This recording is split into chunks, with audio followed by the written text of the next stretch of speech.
오늘 이 제목으로 말씀을 전하려고 합니다. 우리 제목 한번 다 같이 읽어보실까요? 여호와의 율법을 즐거워하는 복 있는 사람. 아멘. 여호와의 그 말씀을 즐거워하는 복 있는 사람. 복 있는 사람은 율법서, 시편, 선지서들을 포함한 구약 39권과 신약 27권을 하나님의 말씀인 성경으로 믿습니다. 그래서 복 있는 사람은 성경을 늘 가까이 하지요. 여러분 가운데 어떤 분들은 교회를 위해서 봉사하라고 또 지체들을 섬기라고 그렇게 직분이 맡겨지는데 어떤 분들은 그 직분을 맡지 않은 분들이 있습니다. 여러분 가운데는 집사도 아니고 권사도 아니고 장로도 아닌 분들이 있습니다. 더욱이 신학생도 아니고 사역자도 아니고 목사도 아닙니다. 다만 교인일 뿐입니다. 한빛전원교회의 교인으로 그렇게 자리하지요. 하지만 여러분, 그럼에도 그런 여러분, 직분이 없는 여러분도 여러분, 그리고 직분자들 또 사역자들 그리고 목회자인 제가 이 성경을 가까이 하는 이유가 있다. 그 성경을 가까이 하는 이유, 늘 항상 성경을 묵상하고 상고하고 연구하는 이유가 있다. 그렇게 하는 이유는 우리가 직분자이거나 목회자이기 때문에 하는 것이 아니다. 저와 여러분이 구원받은 하나님의 자녀이고 인격적인 성전인 교회이며 성도이기 때문이고 무엇보다 복 있는 사람이기 때문에 그렇게 하는 겁니다. 그리고 성도요 복 있는 저와 여러분은 날마다 언제 어디에 있든지 어떤 상황에 놓이든지 어떤 형편에 있든지 어떤 처지에 있든지 이 하나님 말씀을 가까이 하면서 하나님의 뜻을 구하고 먼저 하나님의 나라와 의를 구하는 그런 복된 생활을 유지하는 사람들입니다. 사랑하는 지체 여러분, 여러분은 어떻습니까? 여러분은 복 있는 사람입니까? 아니면 복 없는 사람입니까? 여러분은 당연히 복 있는 사람들인 줄 믿습니다. 그렇다면 다음의 질문에 대해서 여러분 스스로 답변해 보시면 좋을 듯 합니다. 세 가지 질문인데요. 여러분 스스로 오늘 질문하시고 여러분이 집에 돌아가셔서 여러분 스스로에게 이 질문에 대한 답을 하시면 좋겠습니다. 자, 첫 번째 질문을 다 같이 하겠습니다. 나는 하나님의 율법 그 말씀을 날마다 즐거워하고 사모하며 갈망하는가? 두 번째 질문입니다. 나는 규칙적으로 그 말씀을 묵상하고 있는가? 세 번째 질문. 나는 나에게 반드시 필요한 일용할 음식보다 하나님의 그 말씀을 더 원하고 사랑하면서 그 말씀을 먹고 있는가? 세 가지 질문에 대해서 여러분이 스스로 하나님 앞에서 답변하시기 바랍니다. 영국의 유명한 침례교 신자이면서 목사인 스펄전이라는 분이 있습니다. 거의 장로교 신학과 가까운 입장을 가지고 있는 분인데요.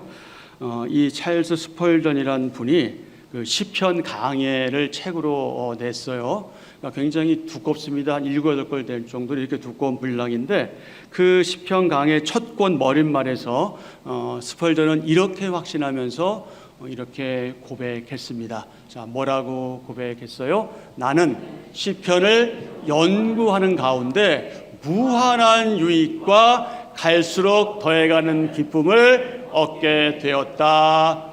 아멘. 나는 시편을 연구하는 가운데 무한한 유익과 갈수록 더해가는 기쁨을 얻게 되었다. 이렇게 고백했습니다. 사랑하는 지체 여러분, 여러분 모두 시편 1편은 말할 것도 없고 성경 66권을 통해서 말씀하시는 하나님의 그 말씀에 여러분의 마음을 좀 더 활짝 열고 여러분의 영적인 눈을 크게 뜨고 그 말씀을 경청하기 위해서 여러분의 귀를 기울이십시오. 그래서 제가 전달하는 이 설교도 중요하지만 그 이전에 이 기록되고 선포된 하나님의 그 말씀을 여러분이 들으면 들을수록, 여러분의 삶 속에서 그 말씀을 읽으면 읽을수록, 그 말씀을 연구하면 연구할수록 이렇게 고백할 수 있는 저와 여러분 되면 참 좋겠습니다. 자, 어떤 고백일까요?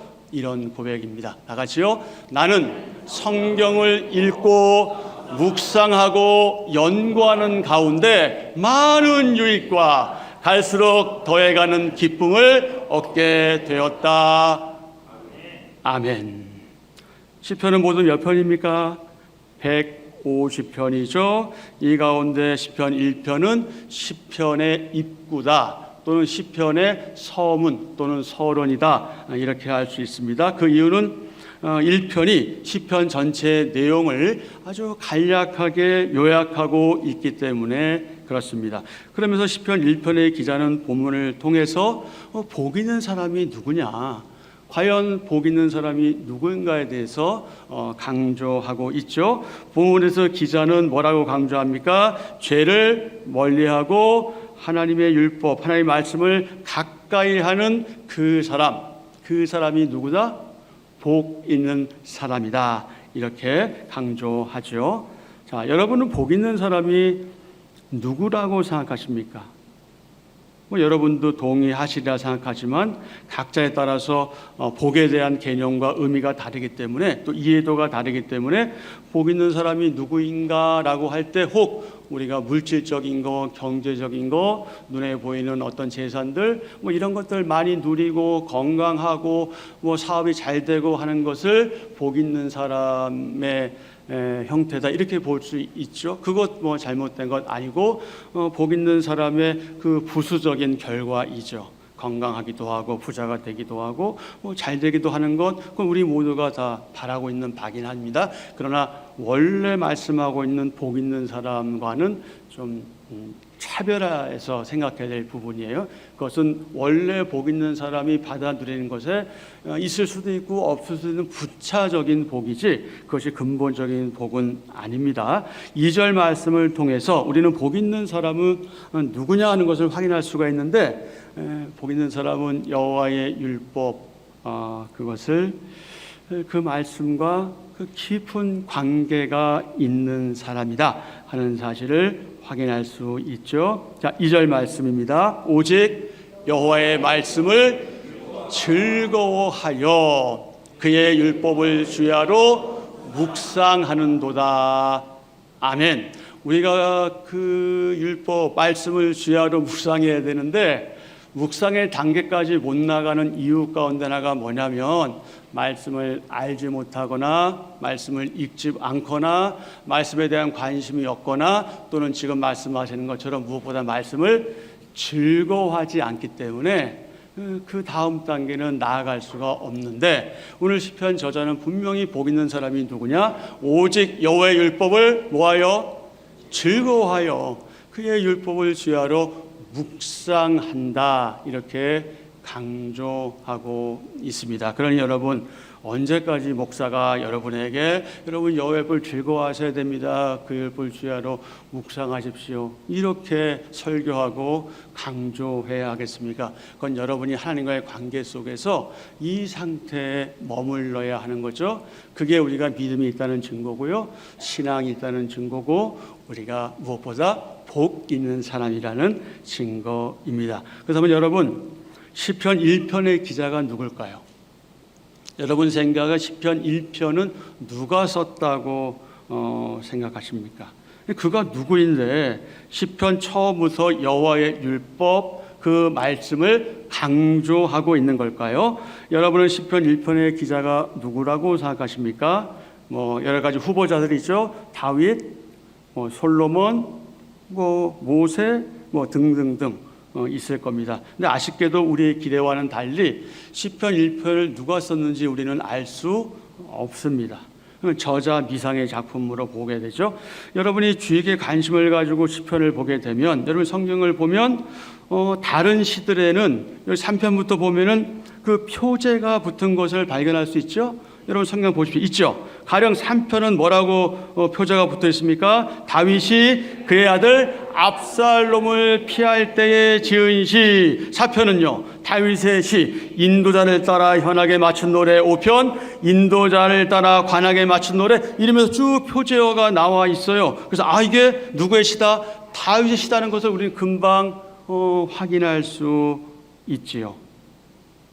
그런데 시편 1편과 2절은 어때요?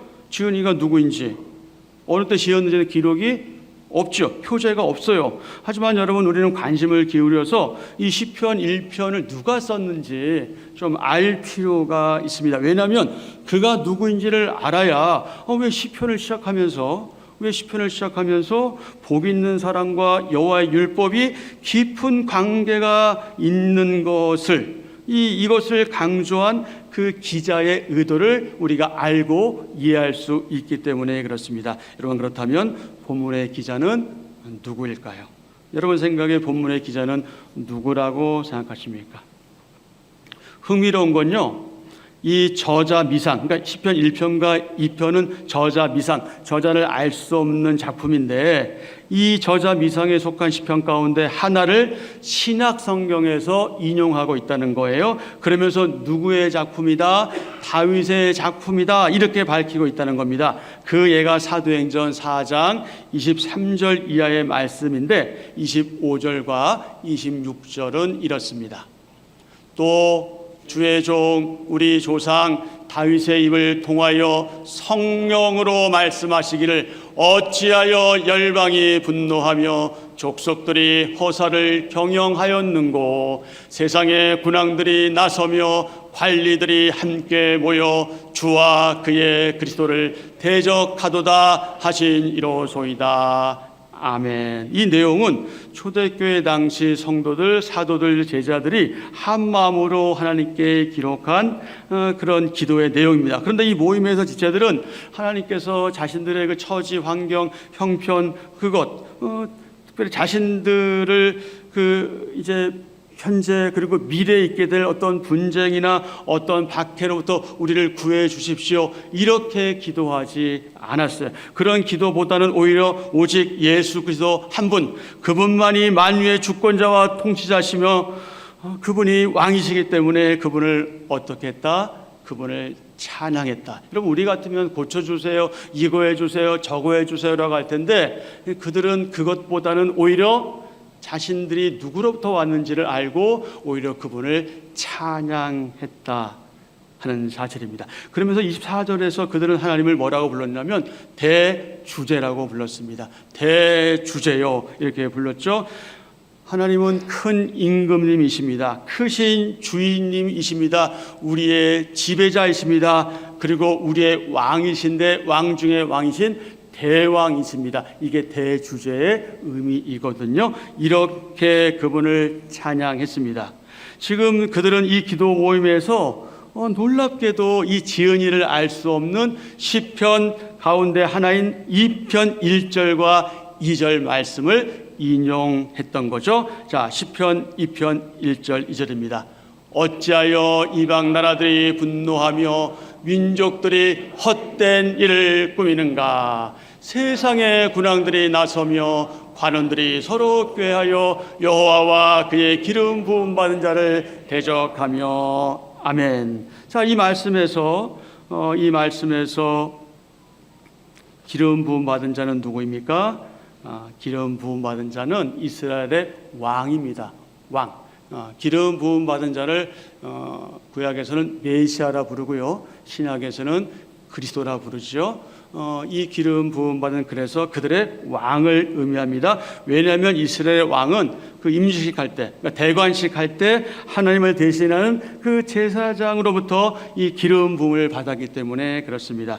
기름 부음 받은 자는 메시아 그리스도인데, 진짜 메시아, 진짜 그리스도는 참 하나님이시며 참 사람이신 예수님밖에 없습니다. 그러니까 구약의 메시아, 그 구약의 메시아는 바로 신약의 진짜 그리스도를 예표하고 미리 맛보아 경험하게 한 거죠. 예수님이야말로 진짜 메시아 그리스도이십니다. 그리고 그분은 이 세상, 그리고 이 모든 인류의 참된 왕이십니다. 그래서 우리는 이렇게 고백하죠. 뭐라고 고백해야 할까요? 주님은 진짜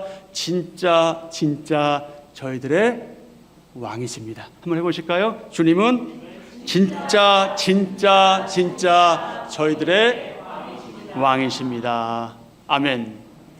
그분은 진짜 저희들의 왕이십니다. 사도행전 4장 25절 26절에 의하면 당시의 그리스도인들은 이 시편 2편 1절 2절에 이미 예고된 어려움, 고난, 박해를 경험하고 있었는데 당시의 로마 제국의 통치자들은 대주제신 하나님, 그리고 이 세상에 사람으로 성육신하신 진짜 메시아 그리스도를 알아보지도 못했고 자기들 눈앞에 서 있었으나 믿지도 않았고, 그리고 무엇보다 반대했습니다. 심지어 예수님 믿는 사람을 핍박하고 박해했지요. 사도행전 4장 27절에 의하면 예수님은 하나님께서 기름 부으신 거룩한 종이십니다. 이는 결국 기름 부음 받으신 참 메시아 그리스도께서 예수님이시다 하는 사실을 분명하게 증거하는 겁니다. 시편 2편 1절에 언급된 관원들은요, 초대교회 당시로 말하면 갈릴리와 베레아 지방의 분봉왕이었던 헤롯 안티파스, 그리고 유대 총독 로마인 본디오 빌라도, 이런 사람을 대표했고요. 다른 대적자들, 즉 열방 족속들, 민족들은 로마인들을 비롯한 이방인들, 그리고 이스라엘 백성들도 그렇게 함께 동일시했습니다. 자, 여러분은 시편 2편의 저자가 누구인지 이제 다 눈치채셨죠? 누구입니까? 다윗이죠. 사도행전 4장 25절에서 누구의 말을 인용했는지 분명하게 말하고 있습니다. 그래서 여러분은 시편 2편의 기자가 다윗일 것이다, 이렇게 짐작하게 되죠. 그가 누구다? 다윗이다. 자, 시편 2편 사도행전 4장 25절 주의 종 우리 조상 누구? 다윗의 입을 통하여 성령으로 말씀하시기를 아멘. 그러니까 오늘 우리 성경에는 시편 2편의 저자가 누구인지 나오지 않았지만 사도행전의 기록을 보니까 주의 종 우리 조상 다윗의 입을 통해서 성령으로 말씀하셨다, 이렇게 증언하고 있는 것을 우리가 확인할 수 있습니다. 그렇습니다. 주님의 종 우리 조상 다윗이 시편 2편의 저자로 볼 수 있습니다. 시편 2편의 저자가 그래서 다윗이고요. 바로 이런 점에서 지은이를 알 수 없는 대부분의 시편의 그런 내용들은 아마도 다윗이 기록한 것이 아닐까, 이렇게 우리가 조심스럽게 추측할 수도 있습니다. 그렇다면 여러분, 시편 1편도 자연스럽게 이 다윗이 쓴 것이 아닐까, 우리가 그렇게 인정할 수도 있겠죠. 왜 시편 1편이 다윗의 작품일 거라고 말씀드릴 수 있냐면 그 이유가 있는데, 첫 번째는 시편 1편과 2편이 문체가 비슷해요. 그리고 자연스럽게 1편에서 2편으로 넘어가는 것, 이것이 전혀 불편하지 않아요. 어색하지 않아요. 그리고 그래서 그 내용이 서로 밀접하게 연관되어 있다는 바로 그 사실로 볼 때 1편도 다윗이 지은 게 아닌가, 이렇게 우리는 추측할 수 있는 거고요. 특별히 여러분, 시편 1편과 시편 2편 마지막 절을 보면 이렇게 시작하잖아요. 어떻게 시작합니까? 복 있는 사람은, 이렇게 시작하잖아요. 2편 마지막에서는 어떻게 끝나요? 여호와께 피하는 모든 사람은 뭐라고요? 복이 있도다. 복이 있도다 하는 말씀은 복 있는 사람이라는 의미잖아요. 그러니까 복 있는 사람은 여호와께 피하는 모든 사람이고요, 그에게 복이 있다 하는 사실을 우리가 확인하게 됩니다. 이는 결국 여호와의 율법, 그 말씀을 즐거워하여 그분의 말씀을 주야로 묵상하는 사람, 그가 복 있는 사람인데, 그 복 있는 사람은 누구냐? 여호와께 피하는 사람이고 여호와를 의지하는 사람이다 하는 사실입니다. 그렇다면 시편 1편과 시편 2절 또 2편 12절의 공통점이 무엇이냐? 바로 복 있는 사람이지요. 바로 이런 점에서 보더라도 시편 1편은 복 있는 사람에 대한 서론이고 2편은 작은 결론이다. 이렇게 말씀드릴 수 있습니다. 하지만 그럼에도 불구하고 시편 1편과 2편이 하나의 통일된 내용이라고 우리가 강하게 내세울 만한 증거는 없습니다. 아쉽게도 이 시편 1편의 지은이가 다윗이다. 이렇게 하는 건 그야말로 뭐는 있다. 근데 뭐는 없다? 심증은 있는데 뭐가 없다?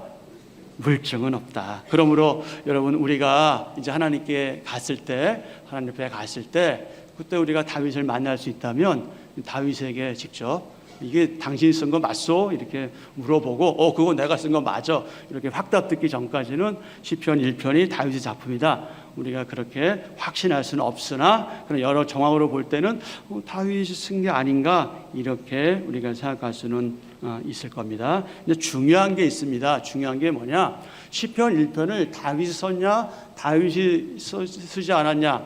이거 별로 중요하지 않고요. 지은이가 여호와의 율법 그 말씀을 중요하게 여겼다 하는 이 사실이 중요합니다. 그리고 1편과 2편이 시편 전체 내용에 마치 이 서문, 서론과 같은 역할을 하기 때문에 이 시편 1편이 매우 중요하다. 그렇습니다. 우리는 가능한 대로 성경 본문에 대해서 하나님 말씀에 대해서 확실한 객관적 정보를 가지고 있어야 합니다.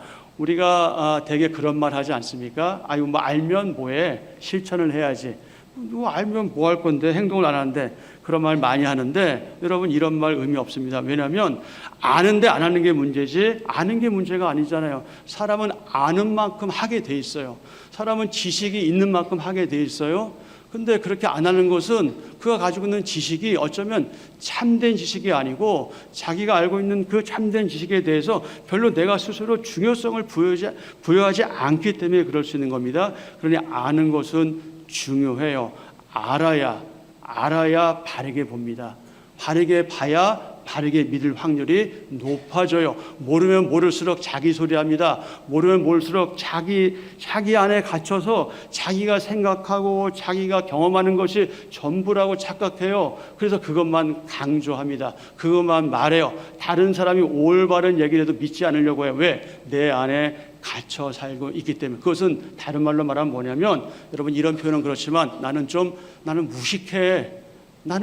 이걸 스스로가 증언하는 것임에도 불구하고 나는 굉장히 잘난 사람으로 착각하는 일들이 우리 가운데 너무나 많이 있어요. 여러분 그래서 우리가 할 수만 있다면 잘 알지 못할 때 어떻게 해야 돼요?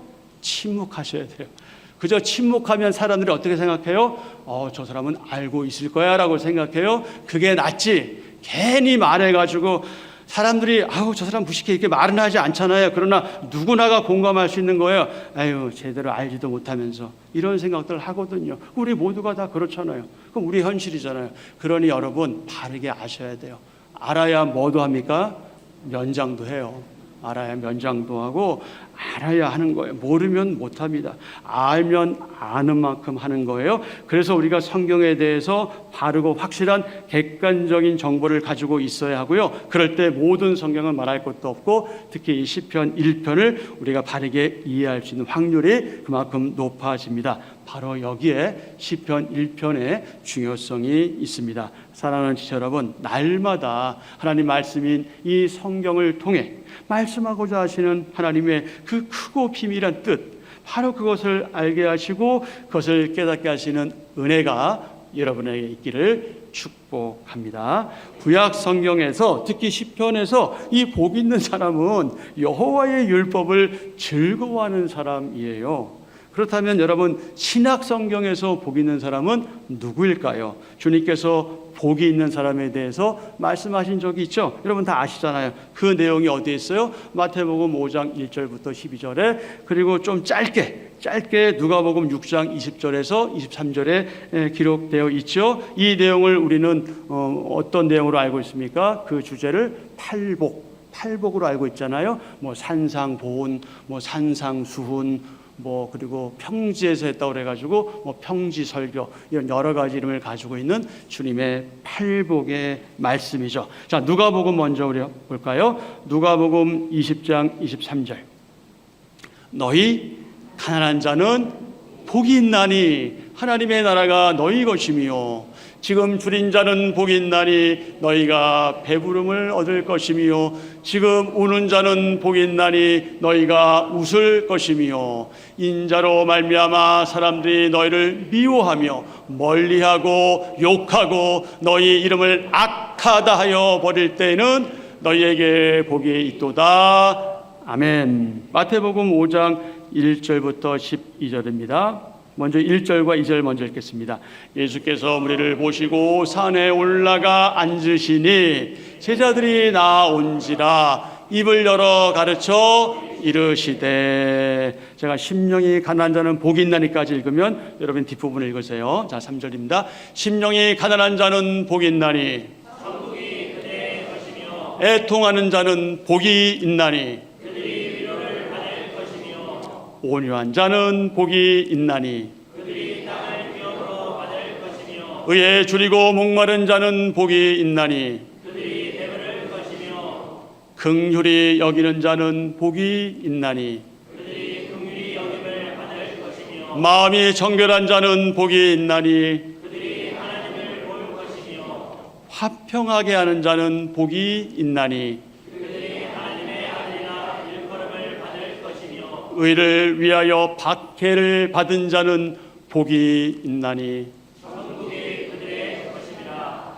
나로 말미암아 너희를 욕하고 박해하고 거짓으로 너희를 거슬러 모든 악한 말을 할 때는 너희에게 복이 있나니 기뻐하고 즐거워하라. 하늘에서 너희의 상이 큼이라. 너희 전에 있던 선지자들도 이같이 박해하였느니라. 아멘. 사랑하는 지체 여러분, 저와 여러분은 시편 1편 말씀에서 강조하는 복 있는 사람들입니다. 맞죠? 아멘. 아멘. 그러기에 복 있는 저와 여러분은 자연스럽게 주님께서 말씀하신 이 8가지 복, 그 혜택을 누리게 되지요. 그렇다면 저와 여러분, 우리는 지금 현재 이 8복 가운데 여러분 몇 가지의 복을 누리고 계십니까?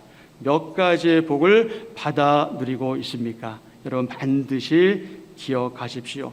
꼭 기억하십시오. 복 있는 상태는요, 복이 있다는 것은 이 세상이 줄 수 있는 어떤 편안한 것이나 기쁨이나 어떤 감동, 이런 것 그 이상입니다. 우리가 말로 표현할 수 없어 그렇지 훨씬 더 고상하고 훨씬 더 좋은 복된 정말 그런 겁니다. 이걸 좀 표현할 수 있는 방법이 없어서 안타까운데 이게 한계야, 이 언어의 한계 때문에 말씀을 못 드리겠지만 어쨌든 복이 있다는 건요, 하나님과 이 바른 관계를 맺음으로 오는 뭐라 표현할 수조차 없는 이 세상이 줄 수 없는 그런 영적 기쁨과 복된 상태를 의미합니다. 여러분 가운데는 이 단계에 이른 분도 있고 아직 이르지 않은 분들도 있습니다. 그리고 그 과정을 향해서 계속해서 나아가는 분들도 있습니다. 그러니 여러분, 우리가 이런 복 있는 사람의 상태에 있다면 아직 그 단계에 이르지 못한 우리의 연약한 지체들을 함부로 여기거나 무시하는 일을 범하지 않기를 바랍니다. 그리고 아직 2단계, 아직 어린 단계에 있다면 이 먼저 간 우리 그 복 있는 사람들, 신앙 있는 사람들을 인정하고 그들을 본받기 위해서 애쓰고 수고하는 그런 일을 감당해야 하겠습니다. 그러므로 이런 상태에 있는 복 있는 사람의 소극적인 부분과 적극적인 부분이 있는데, 소극적인 부분은 그게 오늘 시편 2편 말씀에서 3가지를 말씀해 줍니다. 자, 소극적인 복 있는 사람의 특징이 무엇입니까? 악인들의 꾀를 따르지 아니하며 죄인들의 길에 서지 아니하며 오만한 자의 자리에 앉지 아니하고, 이것이 소극적으로 복 있는 사람이 해야 될 일입니다. 그리고 적극적으로 복 있는 사람은 어떤 일을 해야 합니까? 오직 여호와의 말씀을 즐거워하여 그 말씀을 주야로 묵상해야 합니다. 그리고 자연스럽게 메시아 그리스도 예수님께서 말씀하신 이 8복, 이 8가지 복을 경험하게 되겠죠. 사랑하는 지 여러분, 이런 복을 받아 누리면서 우리 모두 각자에게 허락하신 삶의 구체적인 현장인 가정, 학교, 직장, 일터 이런 모든 곳에서 우리 그리스도인답게, 인격적인 성전답게, 교회답게, 그리고 성도답게 빛과 소금으로 예수님의 편지와 향기로 존재하는 사람들이 있습니다. 그 사람들이 누구입니까? 바로 저와 여러분입니다. 아멘입니까? 아멘. 네. 여러분, 자꾸 여러분이 못하는 거, 여러분의 부족한 거, 이거에 자꾸 여러분 관심을 두고 신경 써서 나는 신앙이 없나 봐, 나는 아닌가 봐, 난 믿음이, 이럴 필요 없으세요. 왜냐하면 우리가 할 수 있는 일이 아니기 때문에 그래요. 우리가 복 있는 사람의 상태에 가는 것, 우리가 하는 것이 아니에요. 우리가 거기까지 갈 수 없어요. 거기까지 갈 수 있는 사람은 아무도 없어요. 다만 우리가 복 있는 사람의 자리에 가는 그 과정에 있어서 우리가 해야 될 일이 있다면 그것은 무엇이냐? 우리는 하나님께서 말씀하실 때 순종하는 겁니다. 근데 그것도 쉽지는 않지요. 근데 그건 누가 해야 돼요? 그건 내가 해야 돼요. 여러분, 제가 여러분들을 말처럼 물가로 끌고 갈 수도 없어요. 말은 가능할 수 있으면 여러분은 사람이기 때문에 제가 끌고 간다고 끌려가겠습니까? 그렇지 않아요. 그러나 혹시 끌려간다 할지라도 여러분에게 물을 마시라고 할 때 여러분 물을 마시겠습니까? 물을 마시지 않는 사람도 있을 거예요. 마시는 사람도 있겠죠. 무슨 얘기입니까? 물은 누가 마셔야 돼요? 여러분이 마셔야 돼요. 제가 부족하지만 할 수 있는 대로 여러분을 하나님께 가까이 그렇게 인도할 수 있을 줄 모르지만, 그러나 그 이상 가는 건 누가 해야 됩니까? 그건 여러분이 하셔야 돼요.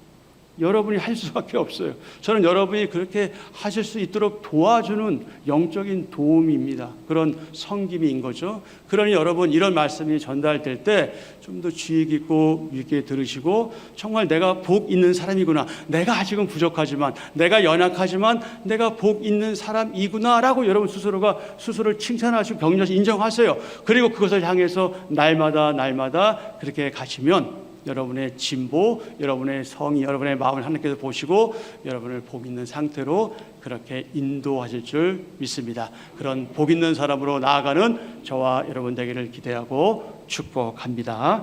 아멘. 네.